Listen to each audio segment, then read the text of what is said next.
Hey guys, welcome back to our YouTube channel, and in today's video I'm going to show you how to see someone's reposted video without following them on TikTok. So first of all, launch TikTok application, then go to the search bar and search for the name of a person that you are not following.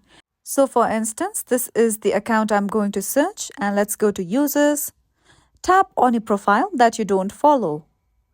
So once you come to the profile, go to the Repost section at the middle. So let's go to the Repost category. Now over here you can see that I am able to see this account's reposted videos, although I am not following this account. So one thing you have to note down is that if someone's account is public, you would be able to see their reposted videos. However, if someone's account is private, you won't be able to see the videos that they have reposted.